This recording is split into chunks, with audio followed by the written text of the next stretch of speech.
ਹਰਿਆਣਾ ਦੇ sports minister Sandeep Singh ਤੇ ਛੇੜਛਾੜ ਦੇ ਮਹਿਲਾ ਨਾਲ ਛੇੜਛਾੜ ਦੇ ਆਰੋਪ ਲੱਗੇ ਨੇ। ਚੰਡੀਗੜ੍ਹ ਪੁਲਿਸ ਨੇ ਮਾਮਲਾ ਦਰਜ ਕਰਕੇ ਜਾਂਚ ਸ਼ੁਰੂ ਕਰ ਦਿੱਤੀ ਹੈ।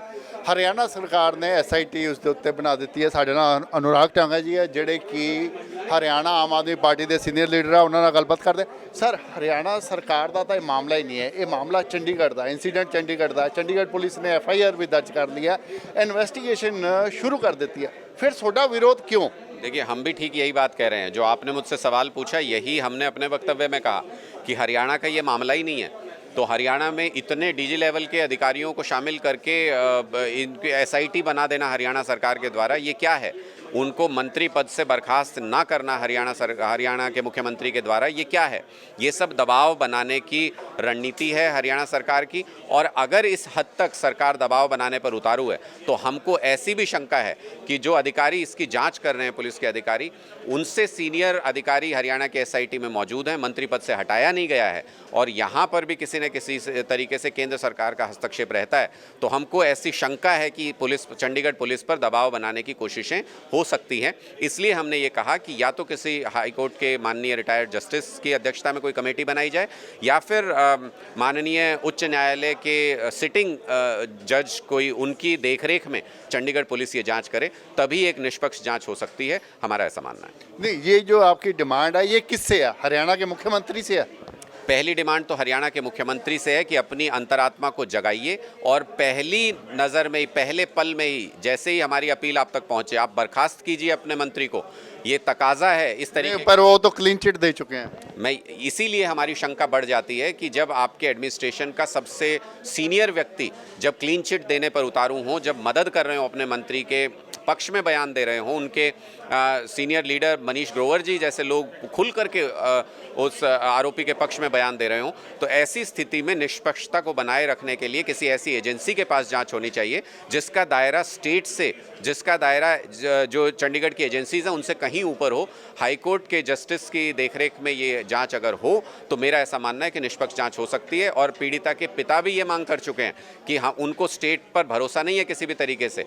उन्होंने ये कहा है कि सीबीआई को जांच दे देनी चाहिए। इसका मतलब सबका सेंस यही है कि एक ऐसी एजेंसी को या ऐसे जस्टिस जुडिशियल कमेटी बनाई जानी चाहिए जिसमें निष्पक्ष जांच हो सके। मुझे सर समझ नहीं आ रहा, इसकी इन्वेस्टिगेशन चंडीगढ़ पुलिस कर रही है और चंडीगढ़ पुलिस का हरियाणा सरकार के साथ कोई लेना देना नहीं है, हरियाणा पुलिस के साथ कोई लेना देना नहीं है। जो आप एसएसपी की जिसकी बात कर रहे हैं, हरियाणा कैडर की हैं, लेकिन उसके ऊपर डीजीपी भी यहाँ बैठे हैं। और ये जो पोस्ट है ये सिर्फ क्योंकि हरियाणा जो एसएसपी की पोस्ट है वो पंजाब कैडर की है, वो अभी फिलअप नहीं हुई है, 2-4 दिन में फिलअप हो जाएगी, ये पंजाब का मामला बन जाएगा फिर उस हिसाब से। तो मैं यही कह रहा हूं कि इस वक्त जो सबसे सीनियर अधिकारी मौजूद हैं, जिनकी देखरेख में ये पूरी जांच हो रही है, वो अधिकारी हरियाणा कैडर से आती हैं। दबाव की गुंजाइश तो है, मैं ये नहीं कह रहा कि वो अधिकारी दबाव में आएंगी।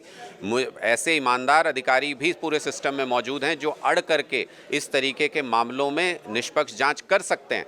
लेकिन अगर महिला की संतुष्टि ना हो, अगर उसके परिवार की संतुष्टि ना हो, अगर लोगों को प्रथम दृष्टया लग रहा हो कि किसी तरीके का दबाव पड़ सकता है, तो पहली नज़र में कार्रवाई ये होनी चाहिए थी कि एक जुडिशियल कमेटी बनाई जानी चाहिए थी। हाईकोर्ट को या सीबीआई को रिकमेंड किया जाना चाहिए था कि आप इस मामले में संज्ञान लेते हुए निष्पक्ष जांच सुनिश्चित करें, ताकि आरोपी जो पीड़ित महिला है उसका भी विश्वास इस जांच में बना रह सके, उसके परिवार का विश्वास बना रह सके। और आम जनमानस जो हरियाणा में ये देख रहा है कि मुख्यमंत्री बयान दे रहे हैं आरोपी के पक्ष में, मंत्री पद से हटा नहीं रहे हैं, मंत्री जाके खुद कह रहे हैं कुछ दिन के लिए मेरा विभाग रख लीजिए, मैं ले लूंगा आपसे वापस, जैसे कोई चीज़ पकड़ा के आ गए मुख्यमंत्री जी को। तो ऐसी स्थिति में शंकाएं बहुत ज़्यादा उत्पन्न हो जाती हैं।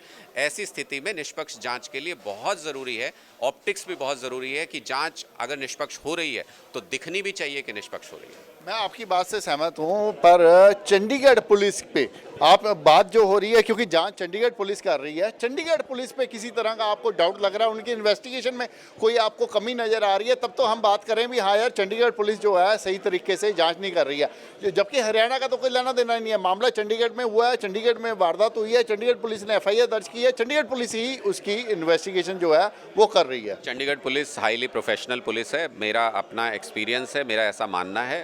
चंडीगढ़ पुलिस के पास ये मामला है, इसलिए आज पीड़िता को बुला करके इस मामले में पुलिस उनके बयान भी दर्ज कर रही है।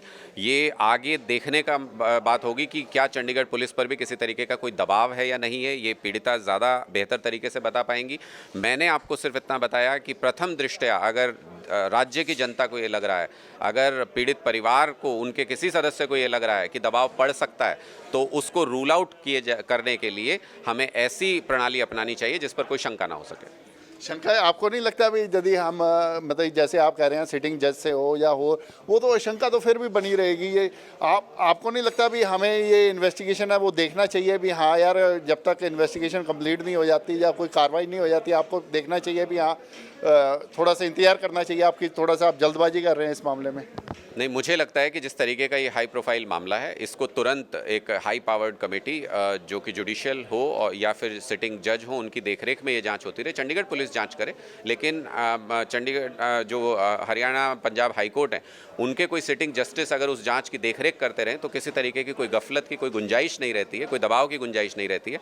हमारी सिर्फ इतनी मांग है। अच्छा, आपकी आम आदमी पार्टी के आगे इस मामले को लेकर क्या कार्यक्रम रहेंगे? सरकार के ऊपर जो दबाव बनाने के यहाँ आप कह रहे हैं इस्तीफा देना चाहिए या मुख्यमंत्री को इस्तीफा लेना चाहिए, उस मामले में आपकी पार्टी क्या आगे रूपरेखा रहेगी? आम आदमी पार्टी की इस मामले में बहुत स्पष्ट राय है। हम पीड़ित महिला के साथ खड़े हैं। उनको जिस भी तरीके की अगर कोई लीगल हेल्प की ज़रूरत है, आम आदमी पार्टी की legal cell Haryana Punjab high court की उनको मदद करेगी पूरे तरीके से। अगर उनको किसी तरीके के जन समर्थन की ज़रूरत है, हम उनके साथ खड़े ही हैं, आज भी हम उनके साथ खड़े हैं।